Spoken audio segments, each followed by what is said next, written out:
Olá, seja bem-vindo ao programa Ação Nacional. Um estupro acontece a cada 11 minutos no Brasil, de acordo com o 9º Anuário Brasileiro de Segurança Pública, cujos dados mais recentes são de 2014. Naquele ano, mais de 47 mil pessoas foram vítimas do crime no país. Mesmo assim, dependendo do crime e da situação econômica da vítima, as opiniões ficam divididas no Brasil. Fala-se até que a culpa é da vítima que procurou aquela situação. Para falar sobre este assunto, recebemos em nosso programa a advogada penal Carolina de Filipe e o psicólogo Yuri Capelato. Obrigado pela presença de vocês, Carol, mais uma vez aqui no Ação Nacional. Yuri, obrigado pela presença. Obrigado. Bom, antes da gente começar a falar a respeito do tema do programa de hoje, que é o estupro coletivo, eu queria ler uma nota do bispo primaz do Brasil, Dom Murilo Krieger, que se pronunciou sobre esse assunto. Ele fala o seguinte: o catecismo nos ensina que o estupro fere a justiça e a caridade, lesa profundamente o direito de cada um ao respeito, à liberdade, à integridade física e moral e provoca um dano grave que pode marcar a vítima por toda a vida. É sempre um ato intrinsecamente mau, sem dúvida. E eu gostaria de começar falando a respeito o que é considerado estupro de acordo com a lei brasileira, Carol.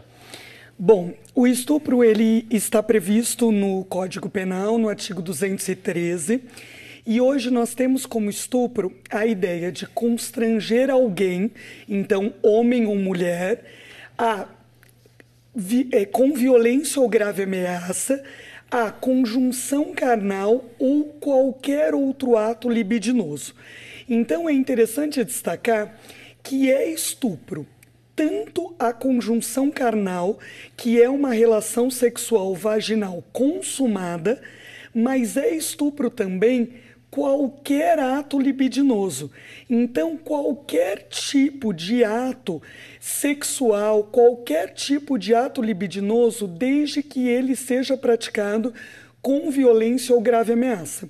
Então, não precisa ter necessariamente um ato sexual em si, mas basta muitas vezes um beijo, desde que ele seja forçado, para que caracterize o crime de estupro.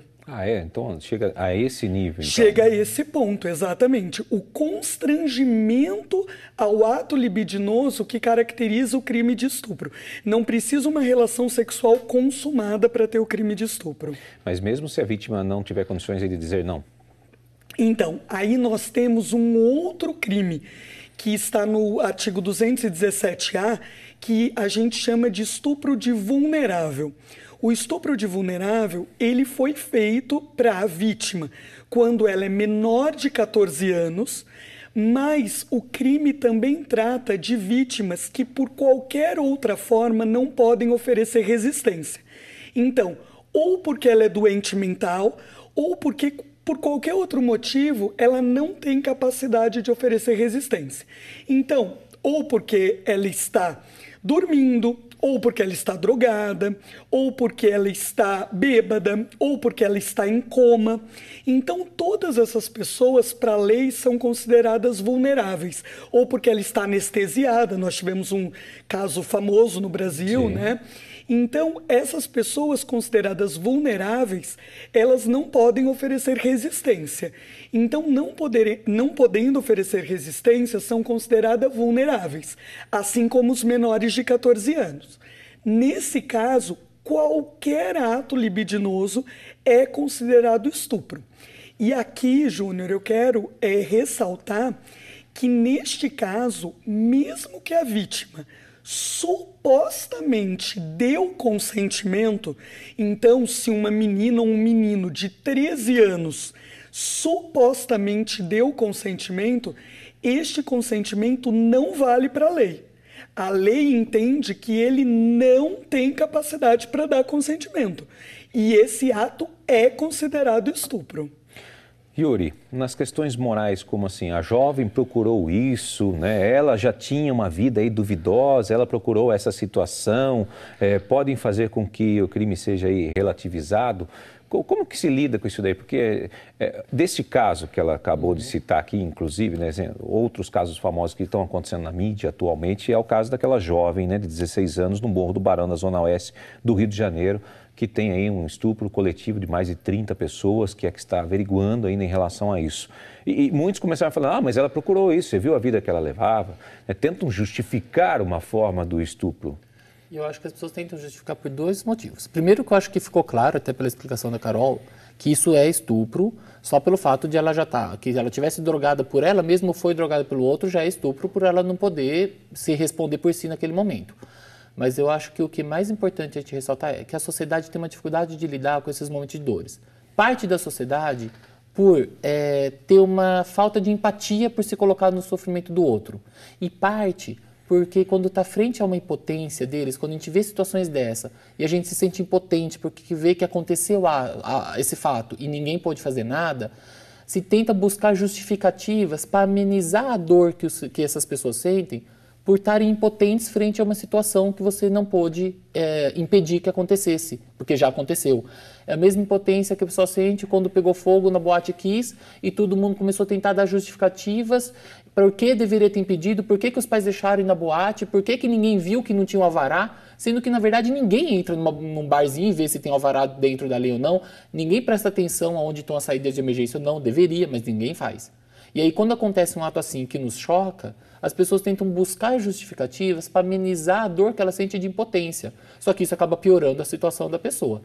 E a outra parte da situação que critica, que se torna até um ato até maldoso com a pessoa que sofre estupro, é exatamente pela dificuldade que o ser humano tem, parcela do ser humano, de lidar com a empatia, de se colocar no lugar do outro.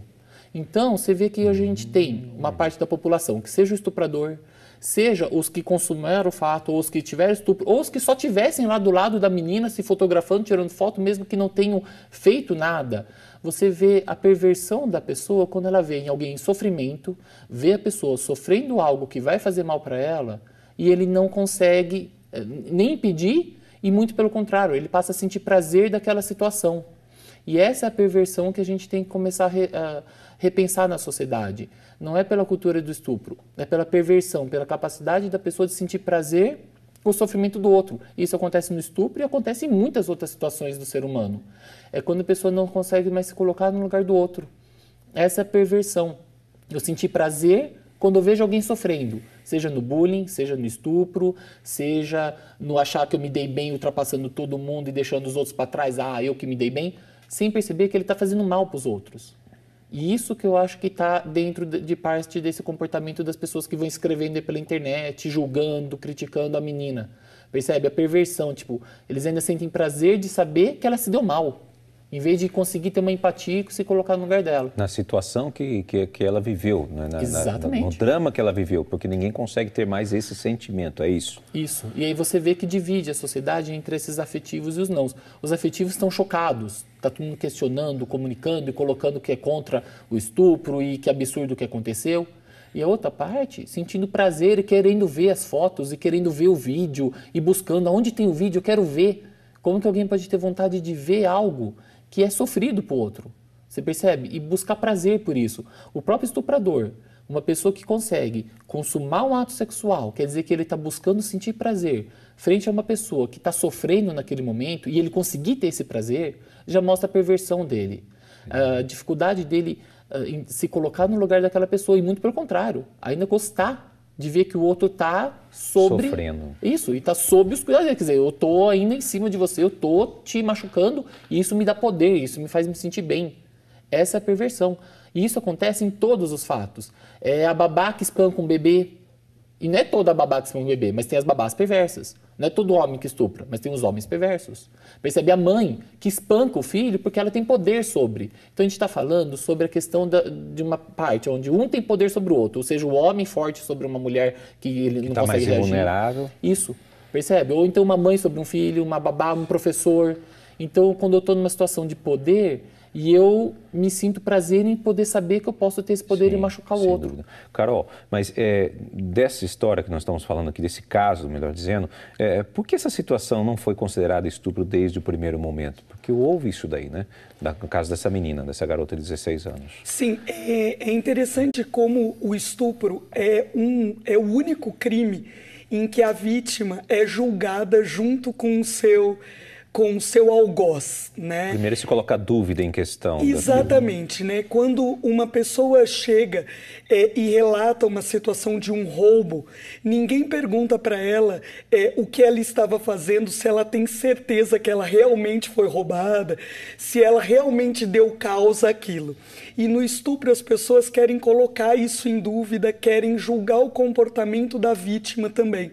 E assim fizeram nesse caso, como se o comportamento da vítima fizesse realmente diferença numa situação tão brutal como essa.